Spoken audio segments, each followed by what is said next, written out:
നമ്മളിന്ന് നാരങ്ങാച്ചാറാണ് ഇടാൻ പോകുന്നത്. വെള്ള നാരങ്ങാച്ചാറാണ് ഇടാൻ പോകുന്നത്. അപ്പോൾ അതിൻ്റെ റെസിപ്പി കാണാം.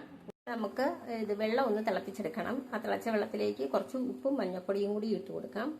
വെള്ളം തിളച്ചിട്ടുണ്ട്. അപ്പോൾ അതിലേക്ക് ഇനി നാരങ്ങ, കഴുകി വെച്ചേക്കുന്ന നാരങ്ങ നമുക്ക് ഇട്ട് കൊടുക്കാം. ഈ തിളച്ച വെള്ളത്തിലേക്ക് തന്നെ ഇടണം കേട്ടോ.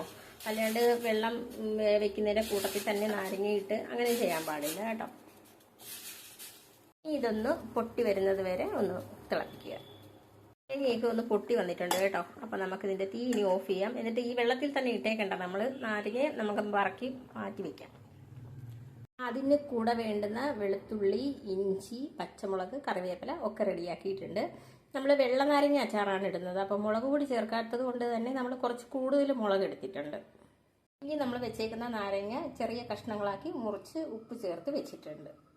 ഒരു പാൻ അടുപ്പത്ത് വയ്ക്കാം. അതിലേക്ക് നമുക്ക് വെളിച്ചെണ്ണ ഒഴിക്കാം. എണ്ണ ചൂടായി വരുമ്പോഴേക്കും അതിനകത്ത് കുറച്ച് കടുകിട്ട് കൊടുക്കാം. കടുക് ഒന്ന് പൊട്ടി വരുമ്പോഴത്തേക്ക് കുറച്ച് ഉലുവ കൂടി ചേർക്കാം.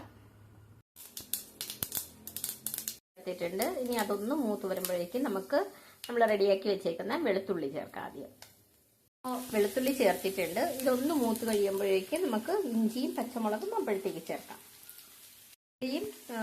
ഇഞ്ചിയും പച്ചമുളകും ചേർത്തിട്ടുണ്ട്. അപ്പോൾ ഇതൊന്ന് മൂത്ത് വരട്ടെ.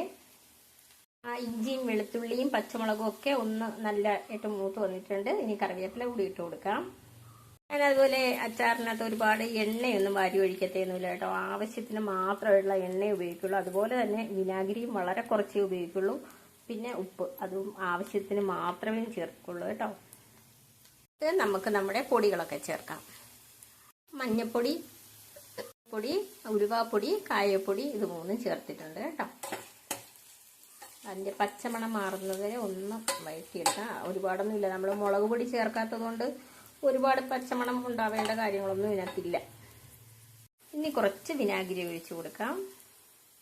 ഞാൻ ഡബിൾ ഹോഴ്സിൻ്റെ വിനാഗിരിയാണ് കേട്ടോ ഉപയോഗിക്കുന്നത്. ഞാൻ വേറെ 1-2 ബ്രാൻഡൊക്കെ ട്രൈ ചെയ്ത് നോക്കിയിട്ടുണ്ടായിരുന്നു. പക്ഷേ എനിക്ക് കൂടുതൽ ടേസ്റ്റായിട്ട് തോന്നിയത് ഈ ഡബിൾ ഹോഴ്സിൻ്റെ വിനാഗിരിയാണ് കുറച്ചുകൂടി നല്ലതായിട്ട് തോന്നിയത്.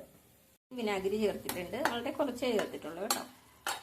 അപ്പോൾ ഇനി നമ്മൾ നേരത്തെ തന്നെ ഉപ്പ് ചേർത്ത് വെച്ചിരിക്കുന്നത് കൊണ്ട് ഇതിനകത്ത് ഇപ്പോൾ ഉപ്പിൻ്റെ ആവശ്യമില്ല. ലാസ്റ്റ് അവസാനം നോക്കിയിട്ട് ഉപ്പ് വേണമെന്നുണ്ടെങ്കിൽ മാത്രം ചേർത്താൽ മതിയാകും. ഇനി നമുക്ക് ഇതിനകത്തേക്ക് നമ്മുടെ നാരങ്ങ കൂടി ചേർത്ത് കൊടുക്കാം. നാരങ്ങ കൂടി ചേർത്തിട്ടുണ്ട്. ഇനി ഇത് നന്നായിട്ടൊന്ന് തിളക്കട്ടെ കേട്ടോ. എന്നിട്ട് നമുക്ക് ആവശ്യത്തിന് വേണമെന്നുണ്ടെങ്കിൽ ഉപ്പ് കൂടി ചേർത്ത് കൊടുക്കാം. നന്നായിട്ട് തിളച്ചൊക്കെ വന്നിട്ടുണ്ട്. അപ്പോൾ ഇനി തീ ഓഫ് ചെയ്യാം. നല്ലതുപോലെ തണുത്തതിന് ശേഷം മാത്രമേ ഇത് പാക്ക് ചെയ്യാവുള്ളൂ. ഇതൊരു 6 മാസം വരെയൊക്കെ നമുക്കിത് കേടാകാതെ ഇരിക്കും കേട്ടോ.